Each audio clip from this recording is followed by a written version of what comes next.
Hello, Upstart. Hey, welcome again to this channel. And today in this video, I am going to discuss a detailed debate analysis about whether the reports of Burkina Faso President Ibrahim Traoré blocking Bill Gates' malaria project, specifically the Target Malaria initiative, are true or verified. I will base the discussion on the information from official sources and news updates. They claim that Burkina Faso's President Ibrahim Traore blocked Bill Gates' malaria project. So let's start. But before we start, who is Ibrahim Traore? Well, Ibrahim Traore is the transitional president and head of state of Burkina Faso, having taken power after leading a military coup in September 2022. He was born in March 14th, 1988 in Bondoukoui, Burkina Faso. He's currently the youngest head of state in the world. Traore attended primary school in his hometown and secondary school in Bobo Dioulasso, Burkina Faso, So's second largest city. He graduated from the University of Ouagadougou in 2009 with a bachelor's degree in science and geology.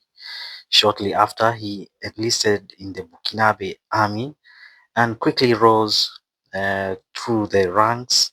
He received military training abroad, including in Morocco, and served as a peacekeeper with the United Nations in Mali, where he fought against jihadist insurgents. Excuse me.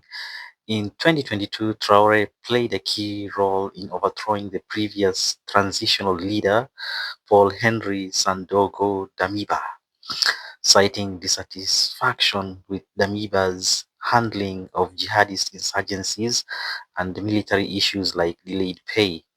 Traore was sworn in as a transitional president in October 2022, and has since maintained a strong military-focused leadership, emphasizing the fight against insurgency. He is also known for advocating African sovereignty and distancing the country from former colonial influences like France. Traore's presidency has been marked by an assertive stance on national security and governance, but also political instability, including coup attempts against him. He's also expressed views influenced by Pan-Africanism and Marxism, and remains a controversial figure in Burkinabe and West African politics.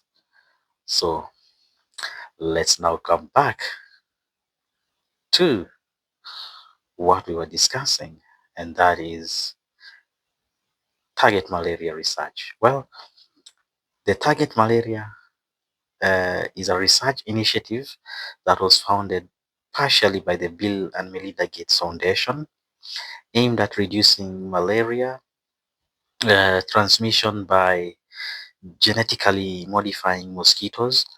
The project focuses on the Anopheles gambiae mosquito, the primary malaria vector in sub-Saharan Africa.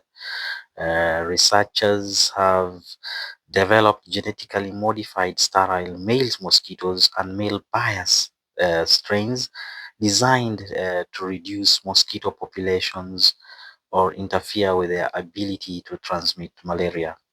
Burkina Faso has been one of the pioneering countries hosting target malaria field research with activities dating back to 2012. The project has obtained multiple regulatory approvals from Burkina Faso government and agencies including the National Biosafety Agency ANB and the National Environmental Assessment Agency ANEVE.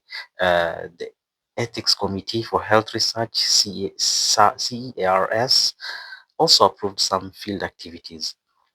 The research team collaborates with community stakeholders following principles of transparency and local consent. A notable milestone was the first controlled release of Nanjing-derived genetically modified mosquitoes in 2019 in the village of Bana. In August 2025, the Burkina Faso government suspended target malaria activities and subsequently issued a formal uh, termination uh, of the project on its territory. The suspensions came shortly after small-scale release of Nanjing drive male bias mosquitoes successfully conducted under the permit conditions. While government communications stated that the termination was due to national concerns, the decision was described by government officials and endorsed by President Traore. It occurred amid rising public skepticism and activism against the project, including accusations of neocolonialism and fears that the genetically modified mosquitoes might worsen malaria transmission or ecological balance. Anti-Western sentiment and demands for African sovereignty in public health decisions strongly influenced the political atmosphere. Well, supporters argument and science-based malaria control.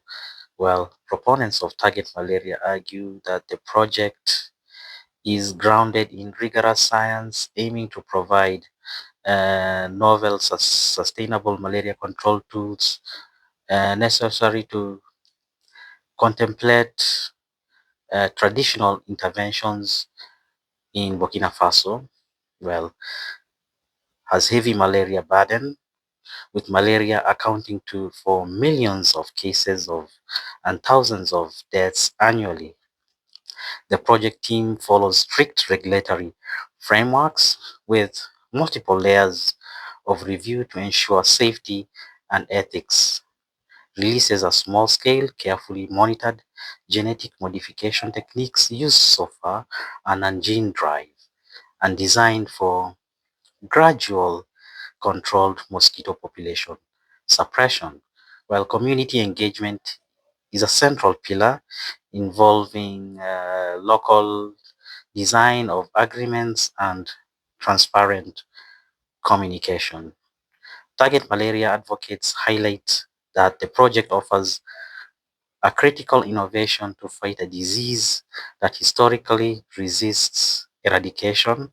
Genetic methods could reduce reliance on insecticides and drugs, which face growing resistance. The suspensions and terminations from this perspective undermine science-based malaria control and potentially set back progress in tackling one of Africa's deadliest diseases. Well, critics' argument risks ethics and sovereignty. Well, detractors raise concerns about the unknown ecological and health risks of releasing genetically modified mosquitoes into the environment. Scientific caution is urged since gene-drive technology in particular has unpredictable long-term effects on ecosystems and may irreversibly alter species. Critics also point out reported genetic issues within some released strains that could theoretically increase malaria transmission as well as flaws detected in gene-drive models. The technology remains largely experimental with insufficient field data to justify large-scale releases. For many in Burkina Faso and broader Africa, the project evokes neo-colonial fears of Western powers testing controversial biotechnologies on African soil with inadequate local control or benefit. President Traore's stance is widely seen as an assertion of African agency and sovereignty, prioritizing national interests, bioethics, and precaution over foreign-funded interventions viewed as paternalistic or exploitative. Social movement experts and civil society groups emphasize the necessity of democratic consent, transparency, and protections for vulnerable populations, which they allege have been insufficient in the current project framework. So, multiple reliable sources have confirmed that Burkina Faso has officially suspended and then terminated target malaria activities within its borders as of August 2025.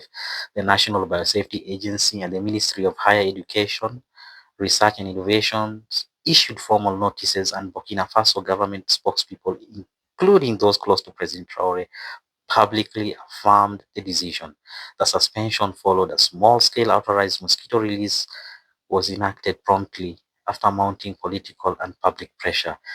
Target malaria teams complied with government directives and confirmed the status of their activities.